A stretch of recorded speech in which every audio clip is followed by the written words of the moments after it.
Hello મિત્રો, સ્વાગત છે તમારું આજના આપણા નવા વ્લોગમાં। તો કેમ છો તમે બધા? હોપ કે તમે બધા મજામાં જશો। તો આજના વ્લોગમાં આપણે આવી ગયા છે જે આપણી બીજી વાડી છે ત્યાં, કેમ કે મેં તમને આગળના વ્લોગમાં જણાવ્યું હતું કે આપણે થોડાક દિવસોમાં નારેળીના જે આ રોપા વહી ગયા હતા ત્યાં નવા રોપા નાખવાના છે, નવા રોપાનું વાવેતર કરવાનું છે।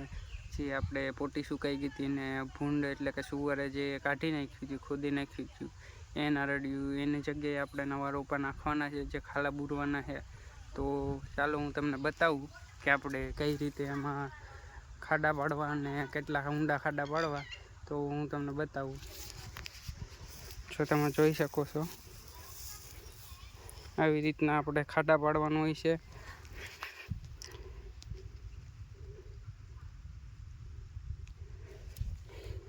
સમથિંગ આપણે આ અડધો ફૂટ જેટલા ઊંડા ખાડા પાડવાના હોય છે અને આપણે 40 ખાડા પૂરા કરી નાખ્યા છે, ખાડા પાડી દીધા છે અને હજી 20 ખાડા આપણે બાકી છે।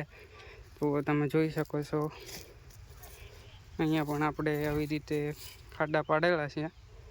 તો હવે આપણે છેલ્લી 3 આરમાં જે ખાલા બુરવાના છે એમાં ખાડા પાડવાના બાકી છે હજી।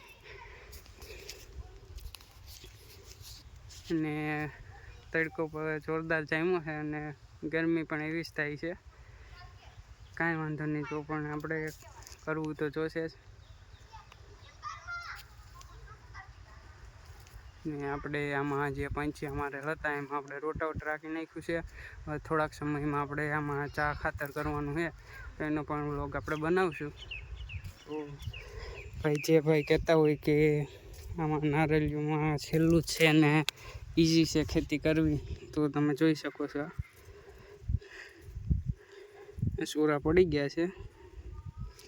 તો ભાઈ હેલું તો કંઈ પણ નથી અને ગરમી પણ બહુ થાય છે।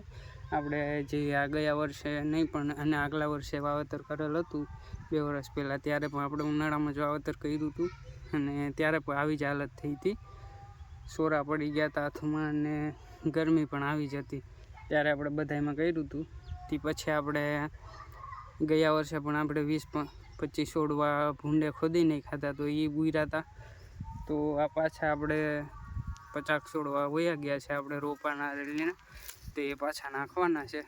તો હવે વરસાદ પહેલાં એ આપણે ખાડા કરી અને વહેલી તકે નાખી દઈએ એટલે કે એ ચોંટી જાય અને વરસાદ આવે ત્યાં એ મૂળ મૂકી દઈ। તો આજના વ્લોગમાં એટલું જ હતું, મળીએ નવા વ્લોગમાં। જય જવાન જય કિસાન।